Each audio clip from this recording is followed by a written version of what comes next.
Thursday, August 30th, 2012, caught Kisumu City by a storm as the Digital Advisory and Learning Center DALC Education held its 7th graduation ceremony. It was an enchanting commemoration that saw thousands of parents, students, graduates, and the general public gather to witness it unravel for the first time on a DALC-sponsored university site. It has been a long journey to see the institution grow to this level and bring joy to thousands of villagers who never expected something of this kind to happen within their village and city. The mood was set right by DALC's founder, Professor Humphrey Obora, commonly known as Japunj, who welcomed students and parents from as far away as Rwanda, Arusha, Dar es Salaam, Kampala, and DRC, as he explained the reasons for starting DALC against the backdrop of entrenched traditional education systems that seek papers. He also appreciated his communities for donating land for the construction of the university led by Mzee Joseph Obora, his father. We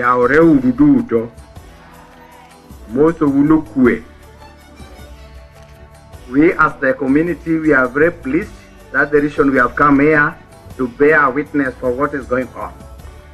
When he approached one of us, who is an assistant chief for our area, they came and we talked together. And we brought the community together. I want to believe that this college will empower the people of this region and beyond. Professor Obora, a renowned education reformist and president of the African Federation for Gifted and Talented, candidly recounted to the audience what inspired him to start the institution and why this graduation was special. He noted that he is now gratified that he has paid the price for opening opportunities for those who did not have access to higher education due to pregnancy, lack of fees, low grades, or panic in examinations or sicknesses. This graduation witnessed the passing out of students who used work experience or gift and talent testing to be admitted. They were originally rejected by the system, yet they possessed other talents. I would like to appreciate the students and parents that have traveled very far away as Rwanda, far away as Arusha, far away as Dar es Salaam, far away as Kampala. I want to appreciate the parents too. They took buses, took aircrafts from far away like Lamu, Malindi, Kunda, Mombasa, Kichali, Nakuru, and all other regions that are represented. Seconding him was the Vice-Chancellor designate for the proposed university, Professor Dan Orwoch, who is also an accomplished academician and administrator. He encouraged the recipient graduates to make opportunities for themselves in these present times of economic recession. Professor Orwoch urged educational stakeholders to root for space for new ideas and stop treating education as though it is a rigid commodity. We tend to make a difference in the university education in this region. And when I mean the region, I'm talking about the East and Central African region, because we want to give holistic, practical education that emphasizes on the individual, not on mass. Also in attendance was Professor Taisiri Amin, who is the president of World Council for Gifted and Talented Children. He encouraged the graduates' families for their braveness in not giving up, yet they knew they had talents. He was touched by the simplicity, poverty, and determination of the locals and promised to give more support towards the development of the university.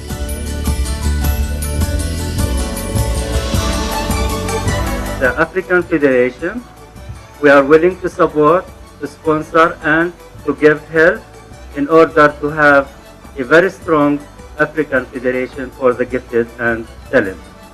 The Vice President of World Council for Gifted and Talented Children, Professor Ken McCluskey, who is also President of Lost Prizes International, encouraged the graduates by providing insights on how they have been able to reclaim gifted youth who had been lost in the Canadian education system.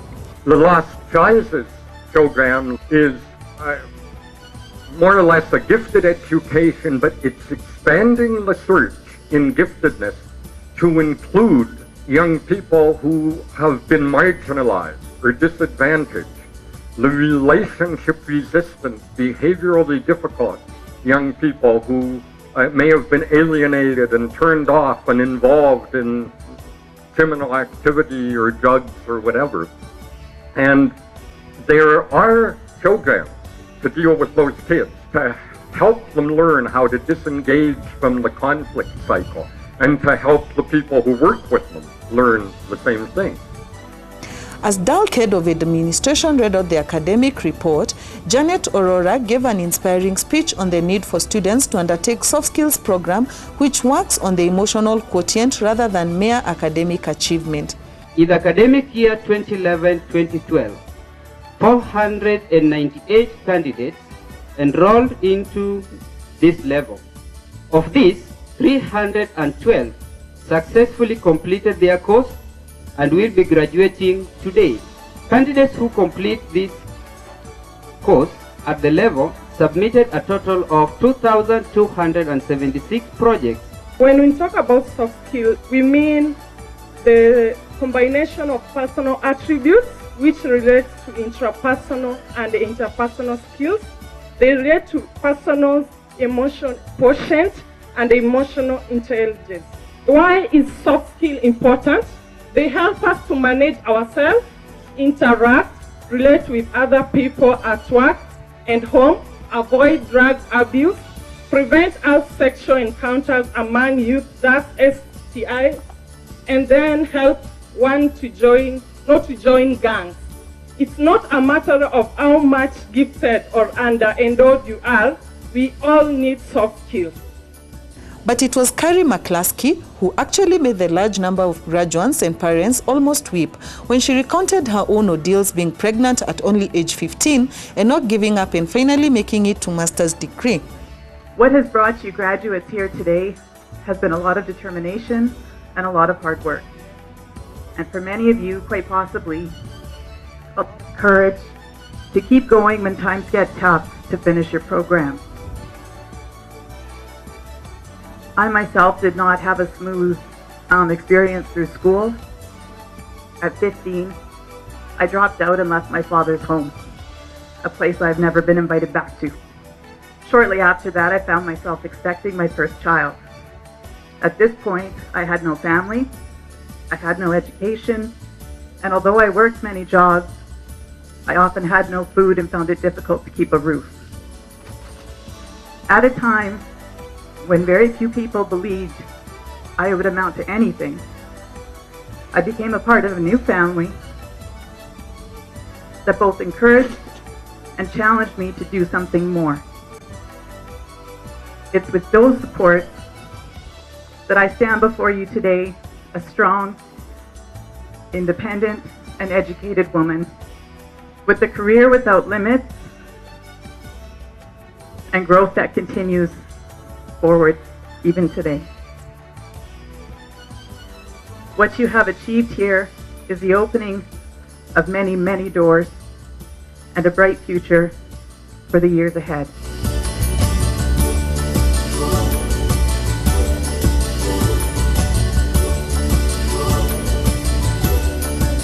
Started in the year 2003, DALC has over the last 8 years evolved to become the face of gift and talent testing as well as project-based examinations. The institution has grown over this period to have centers in nearly all major towns in Kenya with regional presence in Uganda, Tanzania, and Rwanda. The DALC founders dream to gradually and effectively refurbish the present rigid educational systems in the African continent, which are marred by illogical admission systems and rhetoric examination procedures, and also that encourage exam cheating and cramming, seems to have borne fruits finally. Gift and talent testing, as well as the now famous experiential learning and credit transfers in the admission process while entrenching practical examinations connecting the classroom and the working industry, also seem to have settled well in Africa.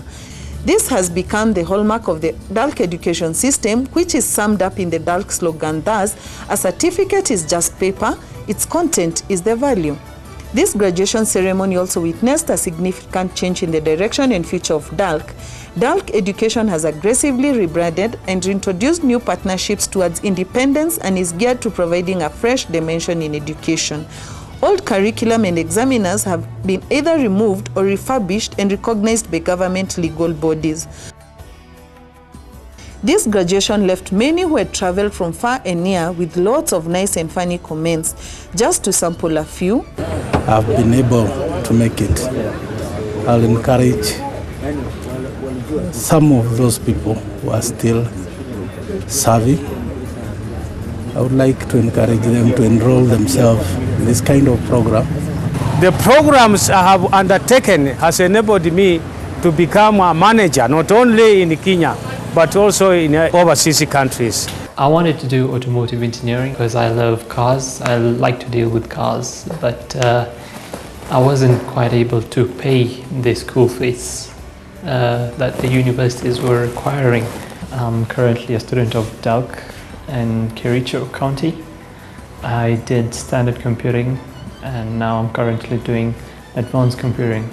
I was admitted based on gifts and talents and not lower grades.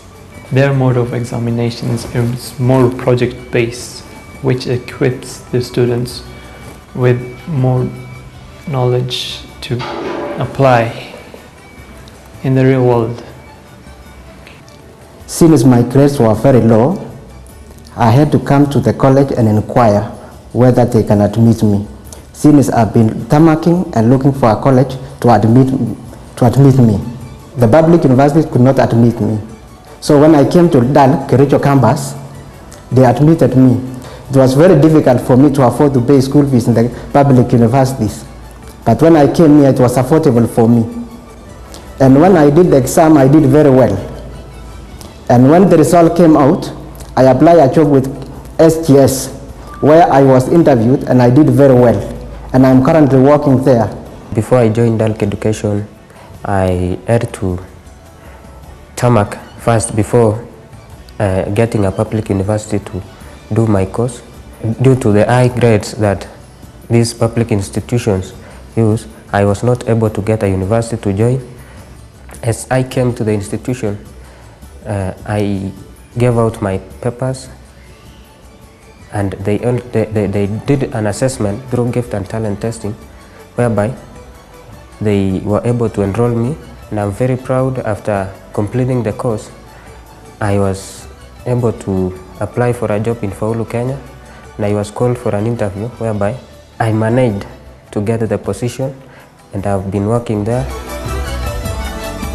The truth is, every time we graduate people who qualified, we are only doing what was anticipated.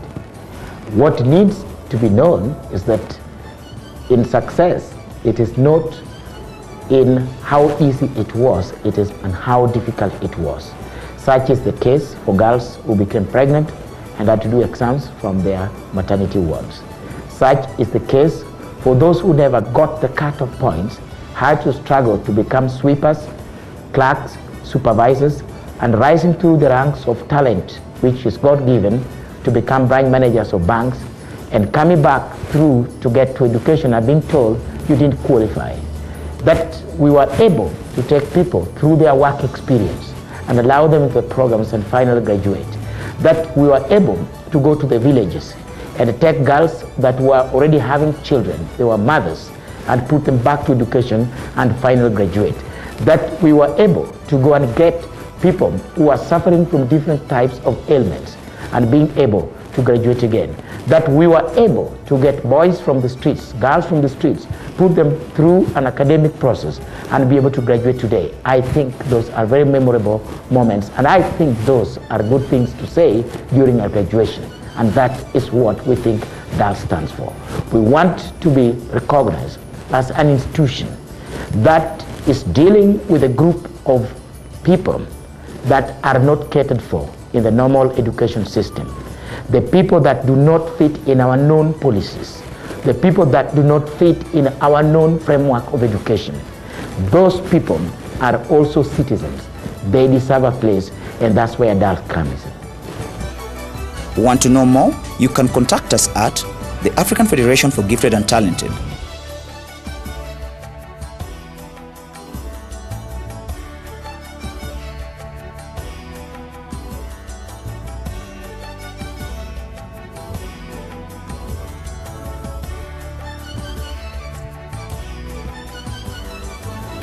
You can also visit the nearest DALC Education campus